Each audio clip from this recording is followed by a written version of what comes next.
இன்னும் கொஞ்ச நாள்ல குட்டி ராணி வரப்போறா. யோ தாடிகாரா, இது ராணி இல்ல, என் பொம்மி அக்கா.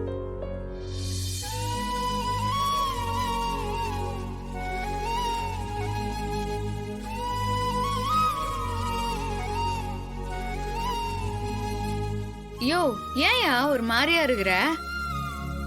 பொம்மி அக்கா தானே நமக்கு பொண்ணா பிறகு போறாங்க, அது நினைச்சு சந்தோஷப்படுறத விட்டு இப்படி மூஞ்ச தூக்கி வச்சுன்னு இருக்கிற. சரி சரி, அதெல்லாம் விடு. தர்ஷினி கல்யாணத்துக்கு மண்டபம் கட்சிச்சா? இல்ல ராணி, சீக்கிரமா வச்சதுனால மண்டபம் மட்டும்தான் கிடைக்கல. அதுவும் இல்லாம நிறைய முகூர்த்தம் இருக்கிறதுனால எல்லா மண்டபமும் புக் ஆயிடுச்சு. யோ அதான் தாமரை அக்கா சொன்னாங்கல்ல, நம்ம வீட்டை விட பெரிய மண்டபம் ஓணுமாயா. அதுக்கு மாப்பிள்ளை வீட்லயும் பெருந்தன்மையா ஒத்துக்குனாங்க. ஆமா ராணி, வீட்டுல வச்சாலும் ஆட்டம் பாட்டம் கொண்டாட்டம்னு சும்மா கிராண்டா பண்ணிரலாம். கண்டிப்பாயா.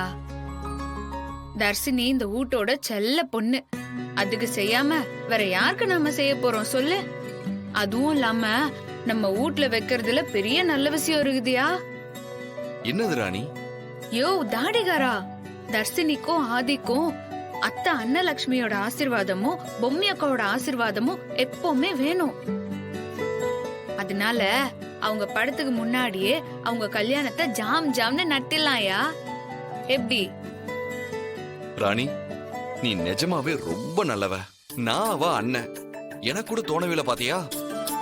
யோ நீ என்ன பத்தி, பாப்பாவை பத்தி, இந்த குடும்பத்தை பத்தி, பிசினஸ்னு இப்படி எல்லாத்த பத்தியும் யோசிக்கிற.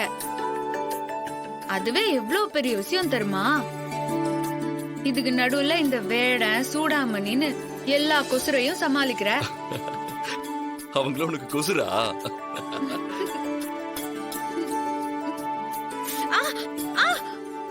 என்னாச்சு ராணி? உன் பொண்ணு உன்னோட சேர்ந்துக்கின்னு என்ன கிண்டல் பண்ணி உதைக்குது. பாப்பா, அம்மா பாவம், அவ நமக்காக எவ்வளவு கஷ்டங்களை அனுபவிச்சிருக்கா. அம்மாவுக்கு கஷ்டம் கொடுக்காம நீங்க சுகப்பிரசவத்துல வெளியே வந்துடணும், சரியா?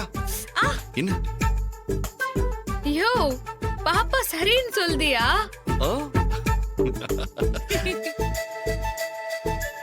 ராணி, உனக்கு என்ன வேணும்னு கேளு, நான் செய்யறேன்.